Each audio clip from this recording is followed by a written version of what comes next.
ప్రస్తుతం ఆన్లైన్ యుగం నడుస్తోంది. ఏది కావాలన్నా అరచేతిలో ఉన్న స్మార్ట్ ఫోన్ లో దొరుకుతుంది. ఈ క్రమంలోనే కావాల్సిన ప్రతి సమాచారాన్ని ఆన్లైన్ వేదికగానే వెతుకుతున్నారు అందరూ. అయితే అందరూ నేటి రోజుల్లో ఎక్కువగా వినియోగిస్తుంది యూట్యూబ్ వాడకం రోజు రోజుకు పెరిగిపోతుంది. ఇక గంటల తరబడి యూట్యూబ్ లోనే సమయం గడుపుతున్న వారి సంఖ్య కూడా రోజు రోజుకి పెరిగిపోతుంది. అయితే ఇటీవల కాలంలో యూట్యూబ్ ద్వారా ₹1,00,000 సంపాదిస్తున్న వారు కూడా ఎక్కువ అయిపోతున్నారు. యూట్యూబ్ లో వీడియోలు అప్లోడ్ చేయడం ద్వారా భారీగా సంపాదించడం లాంటివి చేస్తున్నారు. ఇలా ఎంతో మంది సాఫ్ట్వేర్ ఉద్యోగాలని సైతం వదిలేసుకొని యూట్యూబ్ లో కంటెంట్ చేయడానికి ఎక్కువగా ఆసక్తి చూపుతున్నారు. అదే సమయంలో సినిమా ఇండస్ట్రీలోకి రావాలి అనుకుంటే ఎంతో మంది నటీనటులు యూట్యూబ్ నే ఒక ఆయుధంగా మార్చుకుంటున్నారు. ఇలా యూట్యూబ్ లో ఎన్నో వీడియోలలో నటిస్తూ బాగా గుర్తింపు సంపాదించుకొని ఆ తర్వాత సినిమాల్లోకి ఎంట్రీ ఇస్తున్న వారు చాలా మంది ఉన్నారు. ఇక యూజర్ల విషయానికి వస్తే సాధారణంగా యూట్యూబ్ లో అన్ని రకాల వీడియోలు కూడా అందుబాటులో ఉంటాయి.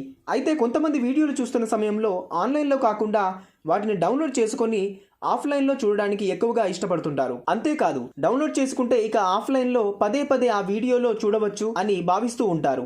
ఇలా చేయడం వల్ల ఒకే వీడియో ఎక్కువ సార్లు చూడడం వల్ల ఇంటర్నెట్ వృధా అవ్వకుండా ఉంటుంది అని భావిస్తూ ఉంటారు. అయితే ఇలా వీడియోలు డౌన్లోడ్ చేసుకొని ఆఫ్లైన్ లో చూసే వాళ్ళకి ఇటీవల యూట్యూబ్ షాక్ ఇచ్చింది. ఇకపై ఆఫ్లైన్ లో వీడియోలు డౌన్లోడ్ చేసుకోవాలంటే మాత్రం ప్రీమియం సబ్స్క్రిప్షన్ తప్పకుండా తీసుకోవాల్సిందే అంటూ చెప్పుకొచ్చింది యూట్యూబ్. ఇలా వీడియోలను డౌన్లోడ్ చేసుకోవడానికి ప్రతి నెల ఛార్జీలు చెల్లించాలి అంటూ స్పష్టం చేసింది. ఇక్కడ కూడా ఒక మినహాయింపు ఇవ్వడం గమనార్హం. మీడియం క్వాలిటీ వీడియోలు ఫ్రీగానే డౌన్లోడ్ చేసుకోవచ్చు అంటూ తెలిపింది. కేవలం హైఫుల్ హెచ్డికి సంబంధించిన వీడియోలు డౌన్లోడ్ చేసుకోవాలంటే మాత్రం డబ్బులు కట్టాలి అంటూ సూచించింది యూట్యూబ్. ఇక ఇప్పటికే యాడ్ ఫ్రీ వీడియోల కోసం యూట్యూబ్ సబ్స్క్రిప్షన్ ఆప్షన్ అందుబాటులోకి తీసుకువచ్చింది.